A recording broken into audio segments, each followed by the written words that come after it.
Hi, Joel Wendt here. Songs of a True-Eyed Brother.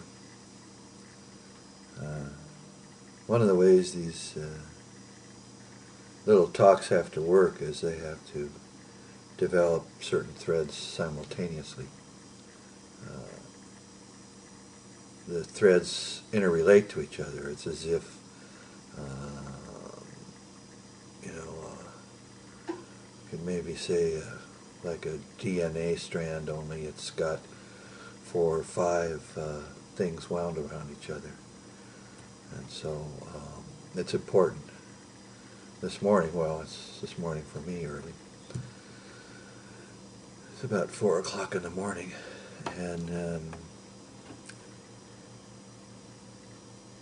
I had mentioned this thread a little bit throughout the various things. I talked about radical Christianity at one point. I talked about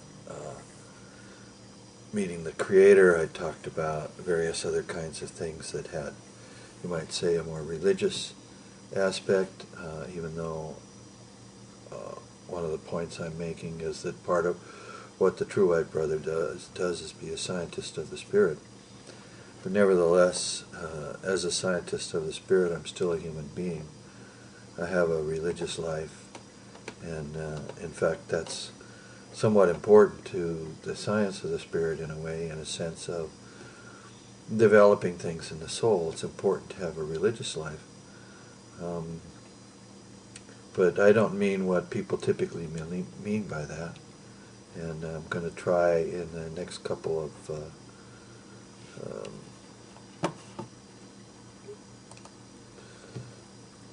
what you might call little speeches here to elaborate on that. That is, to weave into the various threads something more about religion. Now, everybody is pretty much aware that there is Christianity. There's also a Buddhism. There's also a Hebraic religion. There's Islam. The world has lots of religions in it, and today a lot of these religions are under fire because of the fact that they present to the world belief systems that are contradictory. And not only are they contradictory, but they tend to have elements which contradict science. And of course, people don't want to think of natural science as a belief system, but nevertheless it is for a lot of people. What makes something a belief system? Well, you have certain ideas about the world, and you believe these ideas. You don't particularly know them the way you might know how to start your car. You don't know, for example, that the Big Bang really happened. A lot of people believe that,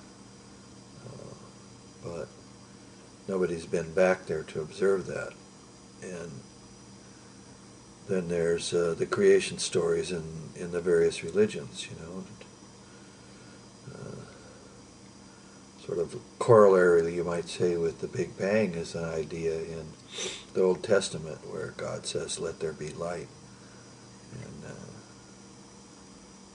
the interesting thing about that particular religious idea in relationship to the materialistic scientific idea of the Big Bang is that in a certain way the religious idea is a bit more artistic. If you think about it, that's almost kind of poetry. Let there be light.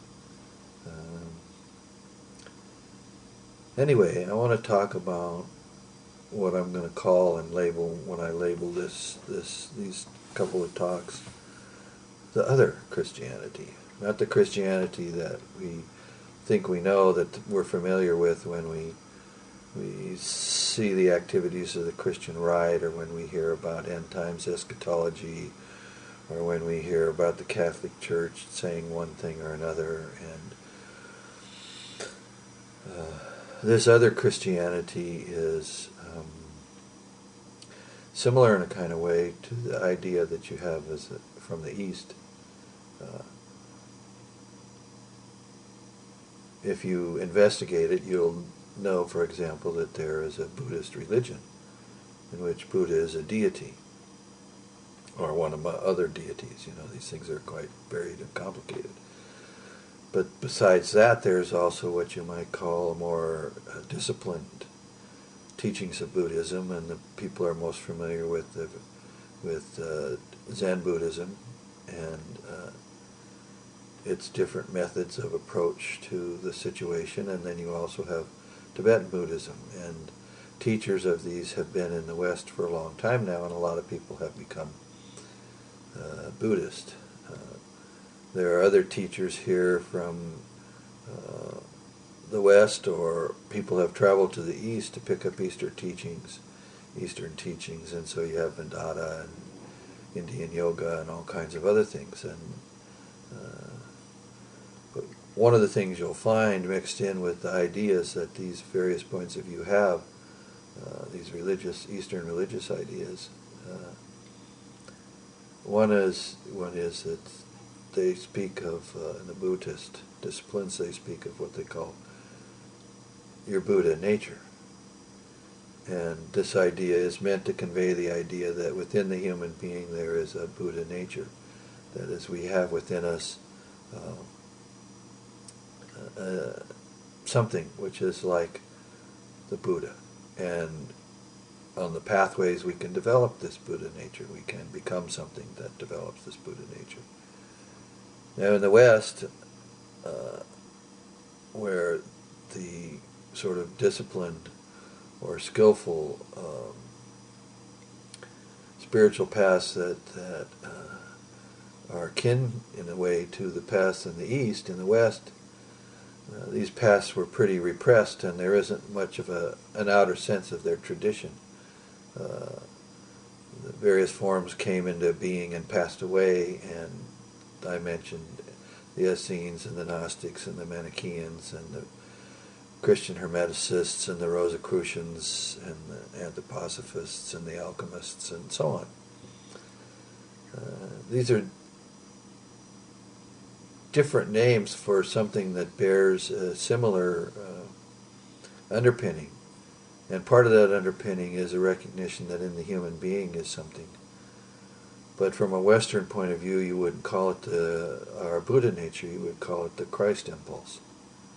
And of course there's that word Christ. All of a sudden you say Christ and people think of Christ on the cross, and they think of the preacher down the street who's exhorting them to not have abortions and all of the messiness that exists in Western culture because of the outer Christian religion. And again, when I talk about the Christ impulse or the other Christianity, I'm not talking about those things, although people within Christianity very often display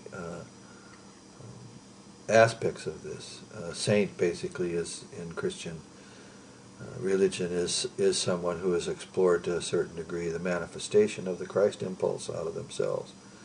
They have undertaken certain moral disciplines. They have attempted to,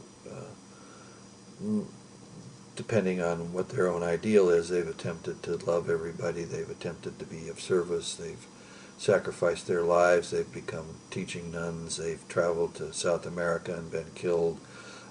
All kinds of things have gone on that are really rooted in something that is, you might say, natural to the human being. Human beings have certain kinds of universal characteristics, and, well, I'm out of time. I'll come back with some more later.